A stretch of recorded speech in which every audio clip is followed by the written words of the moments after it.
les mitzvot et l'antidépresseur.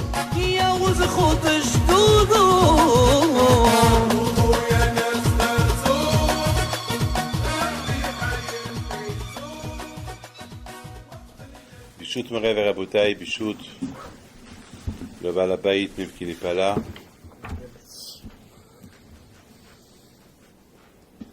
Cette semaine, nous avons fêté cette semaine l'Aïloula de Rabbi Shimon Bar Yochai, l'Aïloula de Rabbi Meir Baal HaNes, Alav Shalom.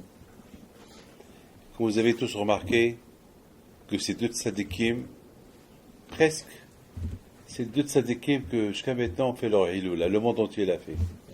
Il n'y a pas un endroit où on ne fait pas la Iloula. Vous allez au Maroc, en Algérie, en Tunisie, les Sfaradim, les Ashkenazim, maintenant même les Juifs de Théman, ils la font. Tout le monde, tout le monde. Ces deux Iloulotes-là, c'est vrai. Au Maroc, on fait la Iloula de Rabbi Haim Pinto, Rabbi Amar Ben Diwan, Rabbi Dodon Baruch, Alav Shalom, Rabbi Yaakov Be'asera. On fait aujourd'hui les Iloulots de beaucoup des Admour et de Tzadikim, mais ce n'est pas tout le monde qui les fait. Chaque ville et son tzaddik. Mais Rabbi Shimon Bar Yochai est devenu le tzaddik de tout le monde. Même Moshe Rabbeinu, on ne fait pas la Iloula qu'on fait à Rabbi Shimon Bar Yochai. Moshe Rabbeinu, il est mort le 7 Adar.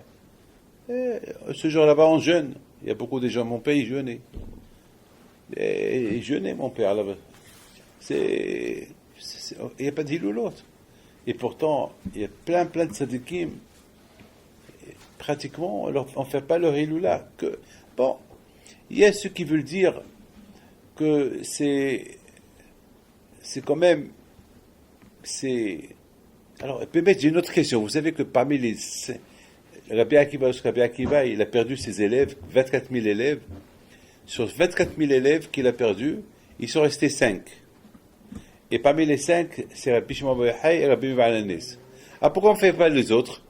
Alors, c'est parce que c'est pour commémorer ces tzadikim qui ne sont pas morts, alors que pourquoi on ne fait pas pour les autres? Pourquoi on ne fait que pour ceux-là?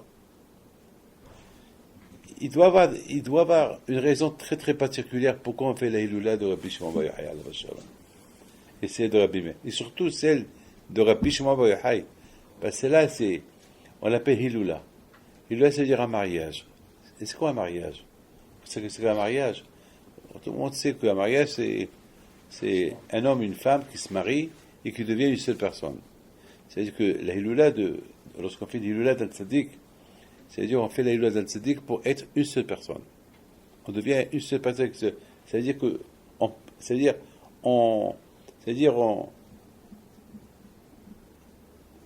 un homme et une femme, lorsqu'ils se marient, s'ils sont en désaccord, ils ne se marient pas. Et s'ils se marient, c'est un divorce. Comme hier, par exemple, il y avait un couple qui est venu chez moi hier, et ce couple-là, c'est le garçon, il est religieux, et la fille, vraiment, elle n'est pas du tout religieuse. Mais ils s'aiment, ils veulent se marier. Moi, j'ai conseillé non. Parce que ça ne va pas y aller. Ça ne va pas marcher. C'est perdant, haram, dommage. Parce que elle lui dit devant moi, elle dit, ne crois pas que je vais faire Shabbat. Devant moi, elle lui dit devant moi, ne crois pas que je vais le mikvé. Alors je regarde le monsieur, je lui dis, alors, Mar, attends, t'es fou ou quoi? Tu entends ce qu'elle dit? Alors, qu'est-ce qu'il répond? Mais tu vas changer. Alors, elle dit, je vais changer. Pour le moment, je ne vais pas changer. Et moi, je lui dis, elle ne va pas changer. Mais je lui dis, elle ne va pas changer. Ne fais pas cette bêtise-là. Elle ne va pas changer. Elle t'avertit. Fais attention. Iloula, c'est un mariage. Un mariage, quoi un mariage? Un mariage, ça veut dire qu'il faut que le couple partage tout. Partage la vie conjugale, comment ils vont vivre. Aider. Ça veut dire que, vous savez que dans un mariage, c'est pas donne-moi. Dans le mariage, il faut savoir aussi donner.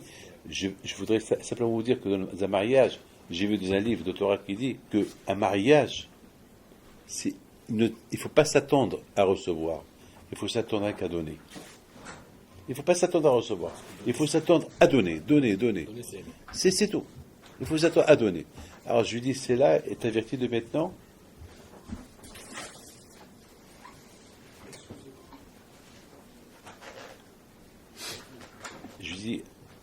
mais dans un mariage, ça veut dire il faut bien comprendre qu'il y a rien. Il ne faut pas s'attendre à recevoir, il faut s'attendre à donner. C'est un mariage. La Hilula de Rabbi Shimon Bar Yochai alav hashalom, lorsqu'on dit le mot Hilula d'El Tzadik, ça veut dire que on apprend de lui. On se connecte avec lui. On se connecte avec sa Kedusha. Et c'est ça le Hilula. Il va se connecter avec la Kedusha du Tzadik. Ah, maintenant, mais très bien. Qui était Rabbi Shimon Bar Yochai? Bébé, j'ai préparé ça pour vous. Alors je vous raconte une belle histoire. Il y avait à un moment donné, moi j'avais un problème. Et un grand problème. Je ne peux pas vous raconter le problème, c'est très long. Et j'ai décidé d'aller pèleriner Rabbi Shimon Bar Yochai. Et là, j'arrive sur sa tombe et il y avait ma femme avec moi. Je dis, Rabbi, voilà mon problème.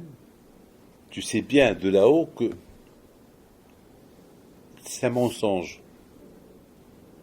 Mais je ne peux pas prouver que c'est un mensonge. Parce que c'est ma parole contre cette parole de cette personne. Donc toi, Hachem, tu vas prouver que j'ai raison. Mais pour que je peux passer ma semaine tranquille ici en Israël, je veux que je rencontre ce matin 2 Juifs qui s'appellent Shimon. Alors, c'était en plein hiver, là-bas, à Méron. On vient de Paris, on va directement à Méron. Presque c'était vide. Elle me dit, ma femme, mais tu demandes l'impossible. Eh ben, je lui dis, chez les tzadikim, il n'y a pas d'impossible. Chez les tzadikim, tout était ouvert. Donc moi, toi tu crois que je demande l'impossible, mais eux s'ils veulent, ils peuvent tout... Et même, ils savent que ce que je vais leur demander, donc depuis hier, ils m'ont préparé déjà une réponse. Parce qu'ils savent pourquoi je suis venu. Donc ça fait déjà une semaine, donc je demande que je vais rencontrer dans l'heure à venir 2 Juifs que je connais, qui s'appellent Shimon. Et si je vois ça, ça veut dire que mon problème, il est réglé. Alors, il dit, bon, et il dit, si ça va, et si tu rencontres personne, je dis, ben, si je rencontre personne, ça ne veut pas dire que je ne vais pas croire en lui, Shalom. Bon, je ne mérite pas, peut-être il faut que je souffre un peu, c'est pas grave, allez. C'est ça la vie. La vie, il ne faut pas prier à bon Dieu. Et si tu me donnes ça, je te donne ça. Il faut prier à Hachem. S'il te donne, tu peux demander à Hachem, please, s'il te plaît, aide-moi. Et si tu n'as pas aidé, bon, ça ne veut pas dire que Hachem Ishmo, que ta prière n'a pas été acceptée. Le bon Dieu te garde ta prière pour la prochaine fois. J'ai vu nos élèves qui disent que les prières qu'on fait, même si on voit qu'elles ne sont pas acceptées, ben, Hachem les utilise pour un autre. Il les donne pour un autre. Par exemple, moi je demande quelque chose, je ne suis pas répondu, ben, ma prière n'est pas partie en vain, et Hachem va la donner, puisque les Juifs, en Israël, ils sont liés les uns avec les autres, alors quand je prie, la donne à un autre. Et l'autre, et après 120 ans, je vais rencontrer quelqu'un là-haut que je ne connais même pas. Il va me dire, hey, Rabbi David, merci. Je dis merci sur que je ne te connais pas. Je vais un Juif, jamais je connais. Mais oui, je te connais, c'est grâce à toi que je... Moi, mais d'où je te connais? Il y a un malach qui va me dire, non, une fois, toi, tu as prié pour tes choses, ta prière n'a pas été acceptée pour toi, mais on lui a donné à lui. Ah d'accord, pas de problème. Bon, voilà, c'est ça ce qu'on a dit. Israël arrive, zébézé. Les Juifs, ils sont liés les uns avec les autres. Bon, Rabotaï, je quitte Miron sans avoir rencontré personne, et je sens quelqu'un qui me touche mon dos. B. David, je suis là, si je ne me trompe pas, je te connais. Un Juif marocain. Et je me retourne, c'était Shimon Dahan. Zichrono Libracha. Shimon! Et je le prends, je l'enlace. Alors lui était content, parce que il a cru que... moi j'étais content. Parce que, Baruch Hashem, la moitié de ma prière a été acceptée. Et il me dit, rapidement, vous êtes tellement content de me voir, je suis tellement content de vous voir. Pour 2 raisons. Pour vous, et parce que la moitié de ma prière a été acceptée. Ma femme me dit, bon, Alors, on va pas rester ici. Non, bon, ça va, on va partir. Et bon, déjà, voilà. Elle me dit, bon, la moitié de ton problème, il est résolu, peut-être. Je dis, la moitié, non. Moi, je veux tout ou rien. Elle me dit, mais tu demandes trop. Je dis, non. Je demande rien. Je veux, c'est important pour moi. Je monte dans la voiture et j'entends, Tonton, Tonton. Tonton, personne ne m'appelle Tonton. Et après, j'entends Tonton Rabbi David. Alors, ma femme me dit, qu'est-ce t'appelle? Tonton Rabbi David. Je dis, il n'y a pas de tonton, je ne suis pas tonton de qui? Et je vois le fils à ma sœur, Marcel, qu'elle habite au Canada, qui s'appelle Shimon. Alors je sors de la voiture, il court vers moi aussi je cours vers lui. Alors tellement qu'il était content que je l'enlaçais, il croyait que j'étais content de le voir. J'étais content de le voir, ouais, mais moi j'étais content. Je regarde ma femme, je lui dis, tiens, vu, ma demande a été acceptée. Regarde l'heure et regarde la date. Note l'heure et la date. Et je lui dis, qu'est-ce que tu fais là? Il me dit, Rabbi David, je suis arrivé du Canada pour aller à la yeshiva et j'ai pensé ce matin, lorsque l'avion est arrivé, que c'est bien que je vais pèleriner Rabbi Shimon Bar Yochai. J'ai dit, mon fils, c'est pas toi qui as décidé. On a décidé pour toi, Rabbi Shimon Bar Yochai a décidé pour toi, pour que tu viennes le pèleriner, parce que tu devais me rencontrer. Il me dit, ah bon? Ben oui, pourquoi? Je dis, c'est une autre histoire. Une semaine plus tard, je reçois une lettre. Elle a été écrite, et d'après la poste, datée le jour que j'étais sur la tombe de Rabbi Shimon Bar Yochai. C'était une lettre de un non-lieu. Que ça veut dire que cette personne-là, c'était un menteur. Et ils ont des preuves que, papa, je ne vais pas rentrer dans les détails. Voilà, mais qui était le mystère de Rabbi Shimon? Écoutez, je vous en prie, là vous allez écouter. C'est écrit Alita la marom shavita shevi. Moshe Rabbeinu tu es monté au ciel et tu as fait la guerre. Vous savez c'est quoi un shevi? Shevi, ça veut dire un butin. C'est quoi un butin? Il y a deux nations qui font la guerre. Celui qui gagne, il gagne le butin de l'autre. Les armes, peut-être occuper le pays, voilà, gagner. Il te promet, tu fais ta guerre contre ton ennemi, quand je te donne son butin, tu gagnes tout. Alors, quelle guerre il a fait Moshe Rabbeinu? Dans le ciel. C'est vrai, il a gagné la guerre contre les Malachim pour la Torah. Les Malachim n'ont pas voulu lui donner la Torah, et Moshe Rabbeinu, il a fait la guerre pour la Torah. Il a dit aux Malachim, cette Torah, vous n'avez pas besoin. La Torah, c'est pour nous. Vous êtes des Malachim, vous êtes des anges. Vous n'avez pas de Sarah, vous ne mangez pas, vous ne volez pas, vous ne tuez pas, il n'y a pas de femme, il n'y a pas d'adultère chez vous. Il n'y a pas de vol, il n'y a pas d'abondazara chez vous. Chez nous, il y a tout ça. On a besoin de la Torah.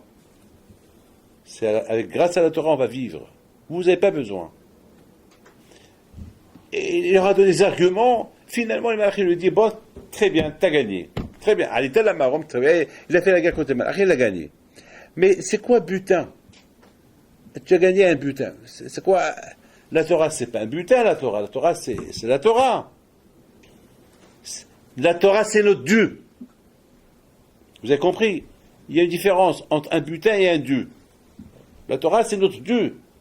Quand Baruch Hu, il a créé le monde pour la Torah pour nous la donner, pour l'étudier, pour la faire. Shabbat, Mila, le Shalom, aider, s'aider entre nous, aider le prochain, ne pas détester ton ennemi. Atisna et tahicha vel babecha. Et ton prochain comme toi. Ah, c'est quoi le butin? C'est quoi? Il vient Ariza à la Kadosh, il dit, qu'est-ce qu'il dit? Shivi Shimon ben Yochai. Shivi, c'est les initiales de Shimon ben Yochai.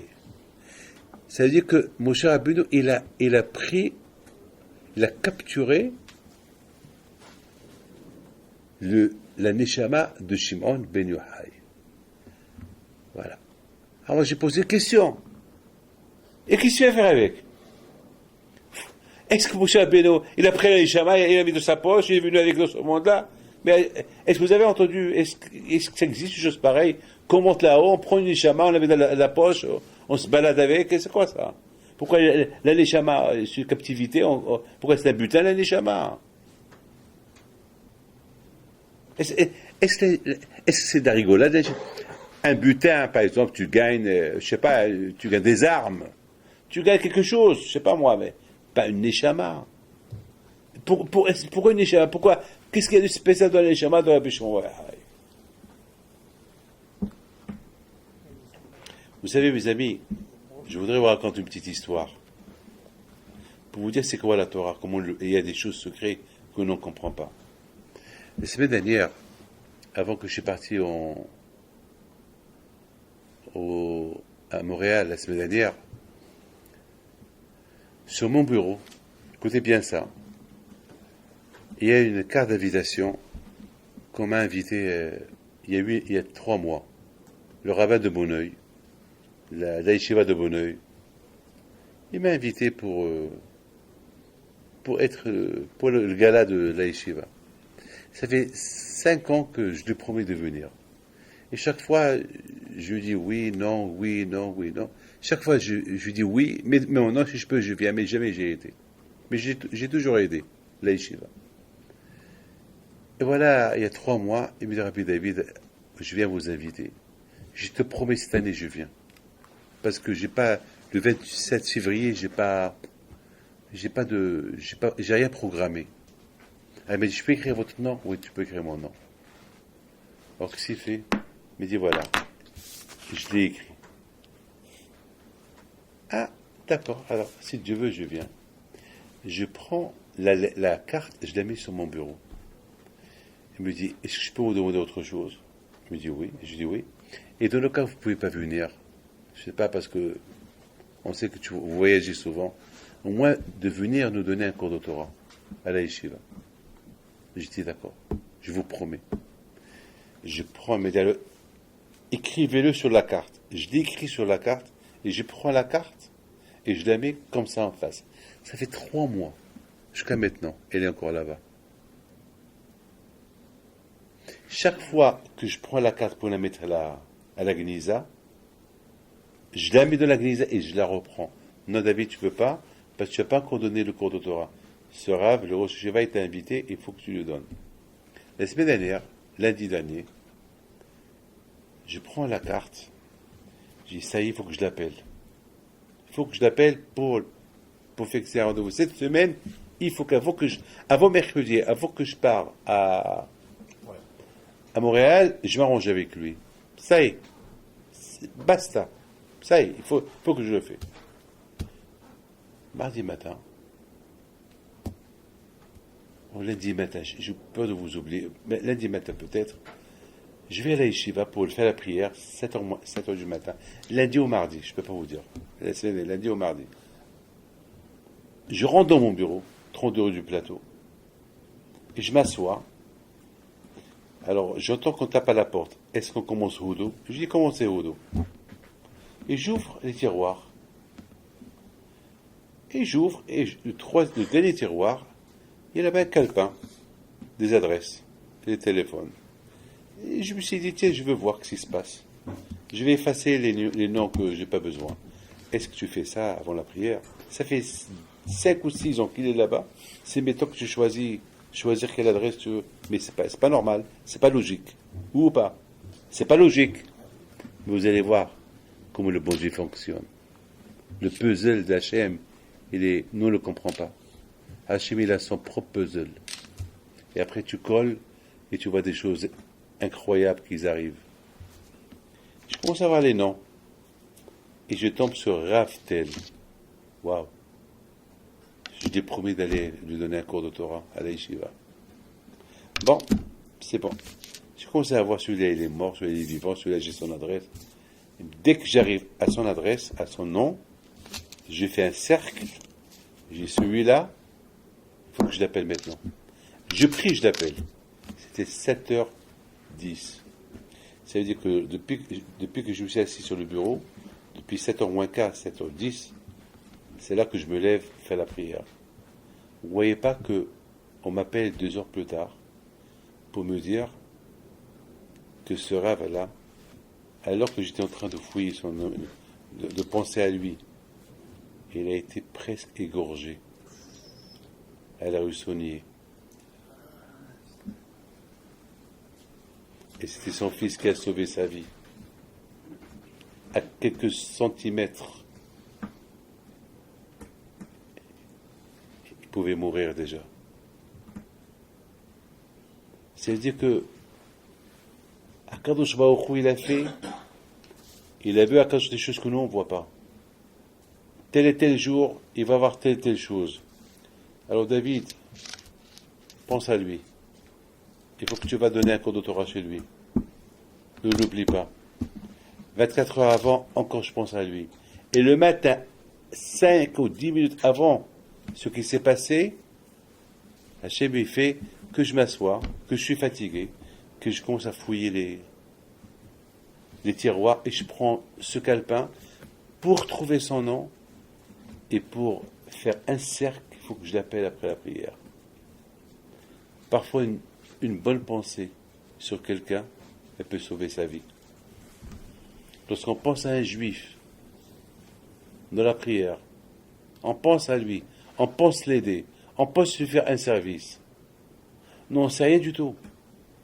Il y a des choses que nous, on ne peut pas comprendre, on ne sait pas. Cette bonne pensée, elle peut sauver la vie de quelqu'un. Alors, j'ai donné un cours de Torah avant-hier pour le gala de Créteil, avant-hier à Créteil. Et j'ai raconté cette histoire. Il y avait des gens qui ont vite appelé ce Rabbi Baruch. Il dit, Rabbi David, il est en train de parler de toi. Il a commencé à pleurer dans le téléphone. Il leur a dit des choses que nous, on ne comprend pas. Kadosh Baruch Hu, il prépare des choses à Kadosh que nous, on ne sait pas. Mais il faut être un bon clé. C'est-à-dire, il faut avoir la volonté. Lorsqu'Hachem sait que toi, tu veux aider, et tu es prêt à aider, alors Kadosh Baruch Hu te nomme Shaliach pour l'aider. Il va te donner une mission à aider quelqu'un un jour. Mais il faut que tu sois un clé. Vous savez, mes amis, Rabbi Shimon Bar Yochai alav shalom, lui, il avait mission d'apporter les secrets de la Torah dans ce monde-là. Les secrets de la Torah, ils n'étaient pas accessibles. Moshe Rabbeinu, il a appris toute la Torah chez Akadosh Baruch Hu. Mais il ne pouvait pas l'enseigner à tout le monde. Ne croyez pas que la Torah c'est facile. Les secrets de la Torah, il faut déjà qu'on accepte la Torah orale, écrite, pardon. La Torah, avant de dire les secrets de la Torah. Déjà, est-ce qu'on fait les choses simples? Avant de définir Rabbi Shimon Bar Yochai, est-ce que tu es comme Rabbi Malanez? Il y a quelqu'un qui m'a dit, Rabbi David, j'ai envie d'être comme Rabbi Chaim Pinto. Comme ça, il m'a dit. Je lui dis, avant que tu sois comme Rabbi Chaim Pinto, sois toi. Sois déjà toi. Ou sois comme un rabbin de la communauté. Tu es en train de demander à être comme Rabbi Shimon Bar Yochai. Déjà, sois comme un petit rabbin. Après, demande après, un peu plus. Après, fais des efforts. Et tu ne peux pas dire, je vais être comme Rabbi Shimon Bar Yochai. Je vais être déjà comme Rabbi Chaim Pinto d'un seul coup. C'est pas possible. Un pauvre, il va dire, je vais devenir riche. Travaille. Toute la journée, il fait l'aumône et il veut devenir milliardaire. Attends, mais il faut travailler. Il faut montrer. Il faut. Rabbi Shimon. Pardon, excusez-moi. Moshe Rabbeinu alav shalom, lorsqu'il a fait la guerre contre les Malachim pour apporter la Torah, et la Torah écrite, il s'est dit, si pour apporter la Torah écrite, toutes ces guerres-là avec les Malachim, alors la Torah orale, les secrets de la Torah, comment ça va se passer?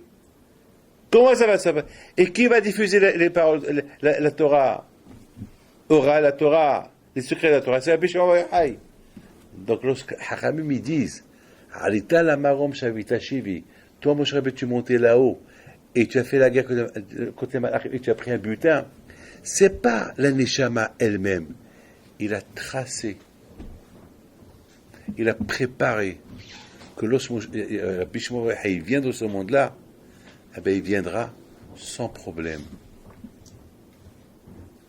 C'est ça le problème, c'est ça, Shavita Shivi.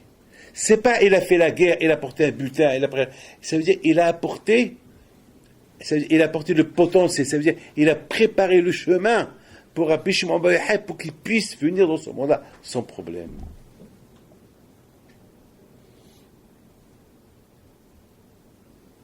Dit Rabbi Shimon Bar Yochai, avant que Mashiach y vienne, c'est grâce au Zohar qui viendra Mashiach. Comme ça il dit, le Zohar. Avec ce livre-là, ça va rapprocher la venue de Mashiach. Qu'est-ce qu'il y a de spécial dans le livre de Rabbi Shimon Bar Yochai?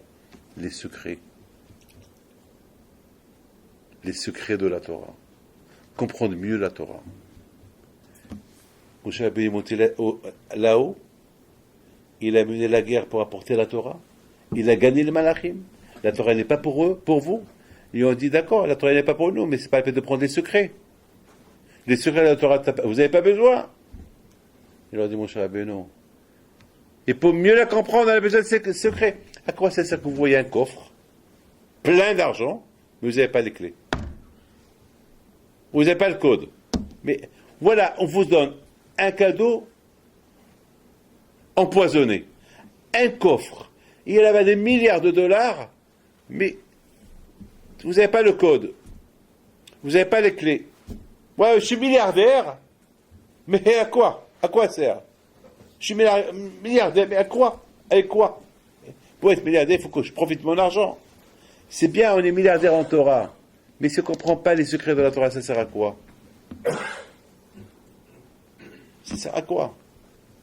C'est la raison pourquoi Rabbi Shimon Bar Yochai alav shalom et Moshe Rabbeinu alav shalom, il a préparé la venue de Rabbi Shimon Bar Yochai dans son monde sans problème. Alita la marom shavita shivi. Il a fait la guerre pour enlever la Torah des malachim. Il a pris un butin. C'est quoi le butin? Le potentiel, ce qu'il va apporter Rabbi Shimon Bar Yochai. Il a pris dans ses mains. Lorsque Rabbi Shimon va venir, il va venir sans rien du tout, mais la Torah, les secrets, il l'attend déjà en bas. C'est comme par exemple, beaucoup des fois, on va dormir, on prépare une petite enveloppe, le matin on se lève pour partir, on laisse l'enveloppe à la femme, voilà, l'argent pour les achats. Voilà. Mon cher Rabbeinu l'a porté, hein, voilà. Alors tu te réveilles, lorsque tu es dans ce monde-là, voilà, tu vas trouver tendu. Mes amis, je voudrais vous dire une chose. Moi, je ne suis pas quelqu'un... Moi, vous savez, moi, j'ai une grande émouna.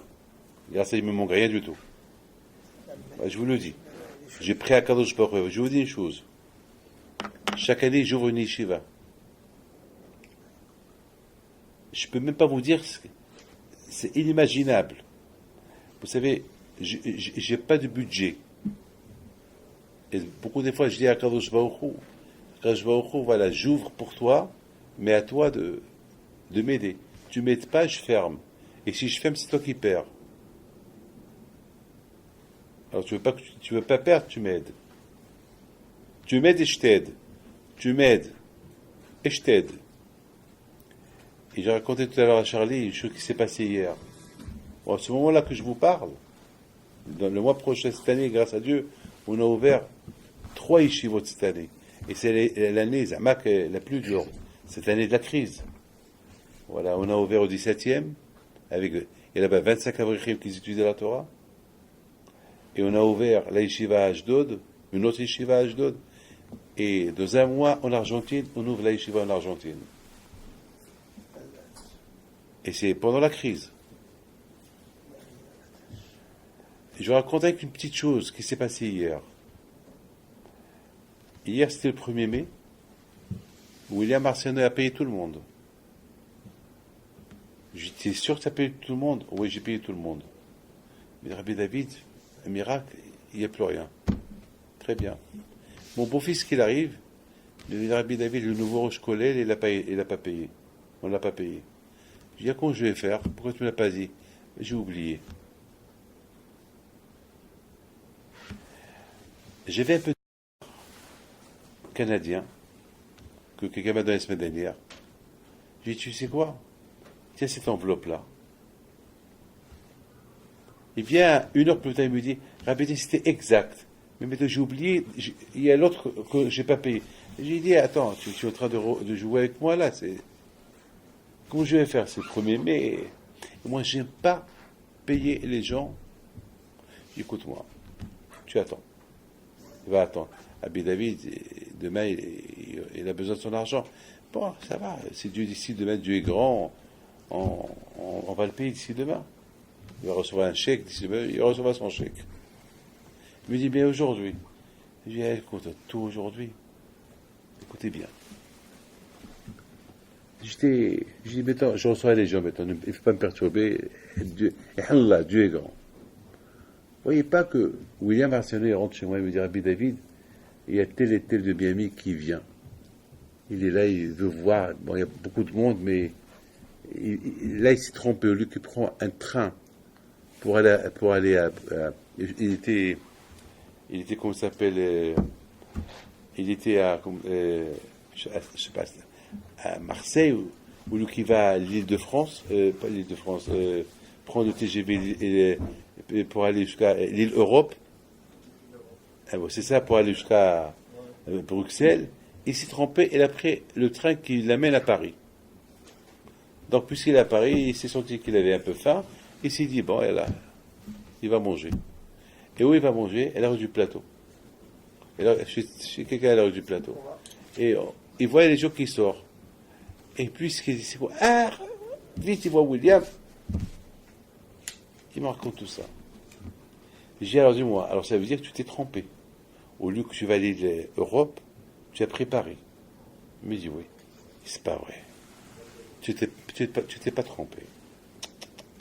C'est Hachem qui t'a mis dans le train de Paris. Et pourquoi tu venais à l'heure du plateau?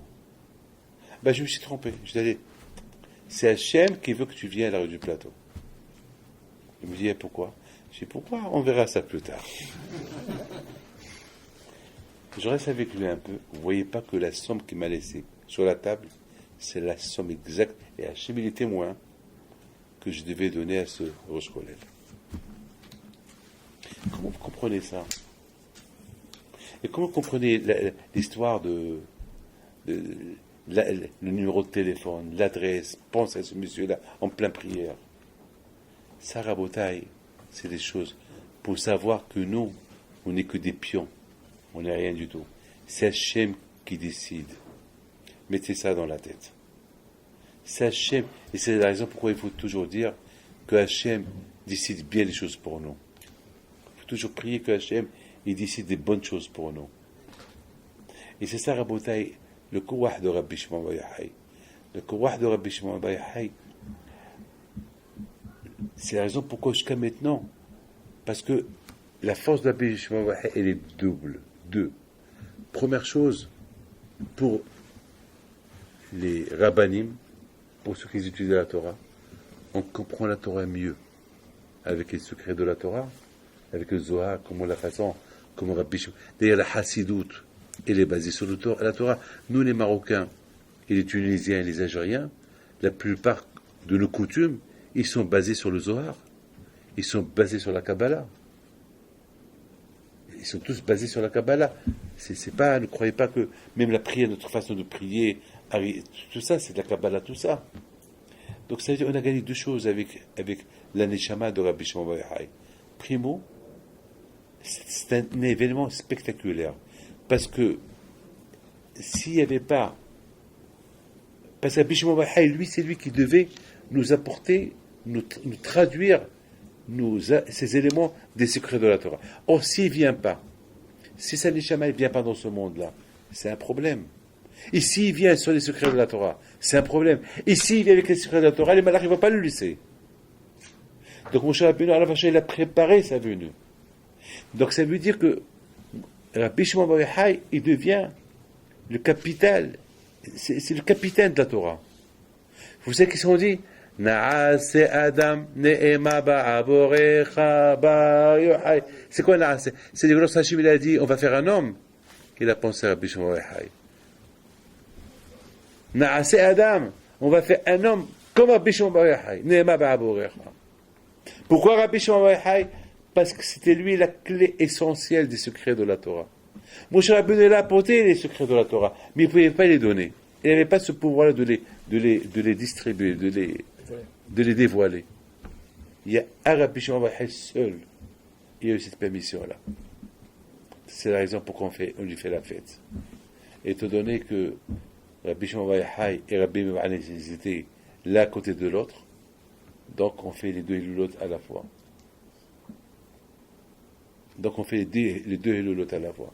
Donc, quelque part, la venue, vous savez, il y a, je ne sais pas si vous connaissez cette belle histoire, il y avait une fois un grand tzaddik à Marrakech, et il allait réveiller les gens le vendredi soir pour se lever, étudier, c'était la Hebra de Rabbi Shimon bar Yochai. Il va les réveiller. Et il était paralysé. Il avait la polio, donc il s'est paralysé, donc il se traînait par terre. C'est une histoire qui date de, je ne sais pas, 70, 80 ans. Et ce monsieur-là, il va d'un endroit à l'autre. Arrive Shabbat, il réveille. Et là, Moshe, Yaakov, Nod. Il est 1h du matin. Zohar. Une année en plein hiver. À Marrakech, il n'y avait pas que les goudrons, les roses n'étaient pas encore goudronnées, c'était la piste. Il y avait beaucoup de la boue, surtout lorsqu'il pleuvait. Alors il se traînait par terre. Et voilà. Il y a un juif, il y a un monsieur qui vient. Mais elle est où? Qu'est-ce que tu te traînes par terre? Il pleut, rentre chez toi. Regarde dans quel état tu es. Il dit non, je réveille les gens pour lire le Zohar. Il dit quel Zohar? Mais tu es fou. Mais regarde dans quel état tu es. Mais tu es pourri. Et il dit laisse-moi, ça fait déjà des années que je fais ça. C'est pas maintenant que tu vas pas m'apprendre à faire ce que je fais. Il insiste, mais arrête. Il voit qu'il n'arrête pas. Il lui dit, Yaakov, donne-moi tes mains. Il dit, non, je ne donne pas mes mains. Quelqu'un qui me décourage pour ne pas réveiller les Juifs à se lever, aller étudier le Zohar de Rabbi Shimon bar Yochai, je ne veux pas lui donner mes mains. Il dit, Yaakov, donne-moi tes mains. Donne-moi tes mains et lève-toi. C'est moi, Rabbi Shimon bar Yochai. Nod! Il a levé. Ça, c'est le coup. Ma sœur, Denise, elle avait reçu un coup sur la tête lorsqu'elle avait 10 ans. Le prof, il l'a frappé, elle était paralysée pendant 4 ans. 4 ans. Et la soirée de la Hilula de Rabbi Shimon bar Yochai, elle pleurait, et mon père pleurait. Il lui dit alors, avec tout ce qu'on a entendu sur Rabbi Shimon bar Yochai, qui t'envoie à la Rifoua chez les mains. À 1h du matin, on entend Denise, ma soeur qui pousse des cris. Je me rappelle, j'étais jeune. J'avais peut-être 10 ans. On sursaute du lit, parce que c'était l'époque de le tremblement de terre d'Agadir, parce qu'on avait encore peur, on avait encore le choc de Agadir. On se lève tous, on se trouvait tous à la cour de la maison, on voit Denise, ma soeur, debout. C'était la soirée d'Aïloula. On a terminé 2 heures après qu'on a terminé l'Aïloula de Rabbi Shimon bar Yochai à la maison de Rabbi Chaim Pinto. Ça, on l'a vu, on ne l'a pas raconté, on l'a vu. Malheureusement, aujourd'hui, on ne voit pas tout ça. Vous savez pourquoi? Parce qu'on est trop matérialiste. Malheureusement. On voit trop de choses qu'on n'a pas le droit de voir. Alors, on a une tête un peu pourrie. On a un cerveau un peu contaminé. Mais les tzadikim, que leur tête n'est pas contaminée, ils ne parlent pas de la shonara. Ils aiment Akadosh Baruch Hu. Ils font bien leur prière. Ils voient ce que nous, on ne voit pas. Vous savez qu'aujourd'hui, c'est l'année de ma tante. La fille de Rabbi Chaim Pinto, elle est morte l'année dernière. Aujourd'hui, c'est son année. Là, je vais faire Kaddish pour elle maintenant. Elle, il y a 5 ans, lorsqu'il y avait l'intifada à Gaza, lorsqu'ils ont envoyé les missiles à Beersheba, sur Sderot, sur le tivot et tout ça. Vous savez, les gens couraient pour aller là. Alors après l'intifada, ma mère elle est partie là, et elle habitait avec Sheva. Ma mère est partie le rendre visite. Et lui dit, là, la Soulikastre, comment s'est passé la peur des... Elle a dit, il a commencé à rigoler. Il a dit, Kloum, tous les voisins ils courent. Et moi je cours pas. Tous les voisins ils courent. T'es monsieur le m'éclate. Ils vont tout à fait. C'est une marocaine. Elle ne parlait pas l'hébreu. Elle parlait avec ma mère en arabe. Une femme de 95 ans.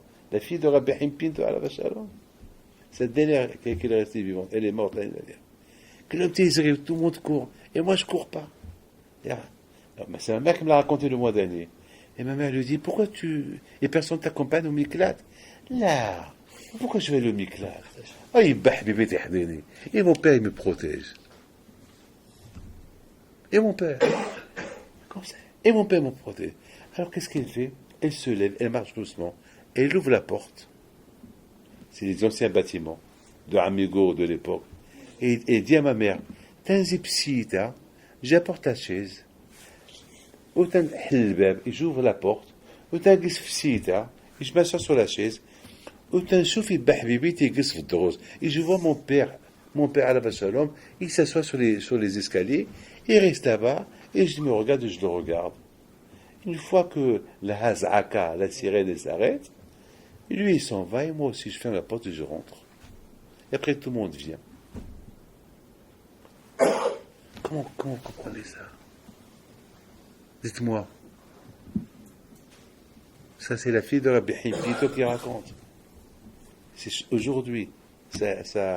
Son année, c'est aujourd'hui. Comment? Alors, ma mère, elle lui repose la question. Quoi, tu vois ton père?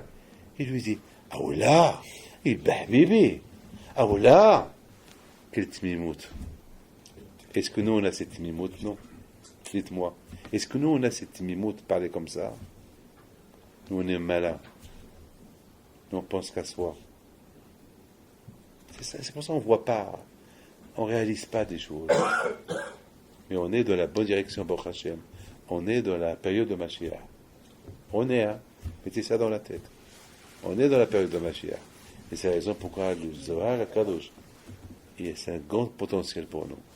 Le Zohar HaKadosh, c'est un potentiel pour la venue de Mashiach. C'est la raison pourquoi Moshe Rabbeinu, Alita la Marom, tu es monté au ciel, tu as fait la guerre avec les Malachim, tu as apporté la Torah écrite, et tu as préparé le potentiel de la Torah orale, pour que lorsque Rabbi Shimon Wahi, il arrive en bas, il le trouve. C'est pas qu'il a pris la niche, c'est-à-dire il a pris le potentiel de la neshama de Rabbi Shimon Wahi. C'est-à-dire, il a tracé comme par exemple une rigole. Une rigole, c'est tu traces une rigole pour que l'eau puisse partir. Lui aussi, Moshe Rabbeinu, il a tracé une route pour que la neshama de Moshe Rabbeinu peut passer sans encombre, sans pas. Vous savez, je termine.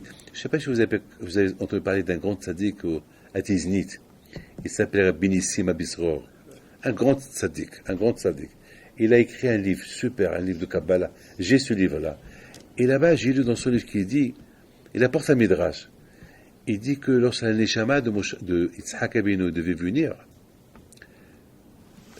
lorsque Avraham Abinu, sa femme est tombée enceinte, et la neshama devait venir de Yitzhak Abinu, le Satan, il a dit à Kadosh Baruch Hu, ce monde, il n'est pas capable d'accepter cette neshama. N'oublie pas, c'est Yitzhak Abinu, Gvura. Alors Kadosh Baruch Hu, il dit, mais il faut qu'il vienne.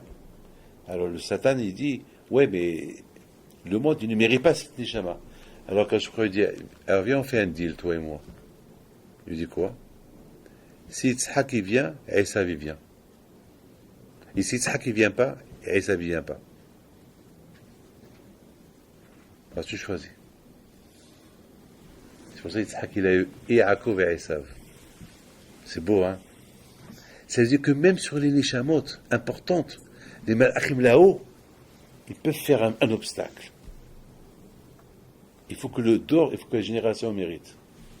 Et Moshe Rabbeinu, il a vu que la génération des Romains, la génération de Churban Beit HaMikdash, Ça va pas être facile que cette Neshama de Rabbi Shimon Bar Yochai puisse venir comme ça, sans problème.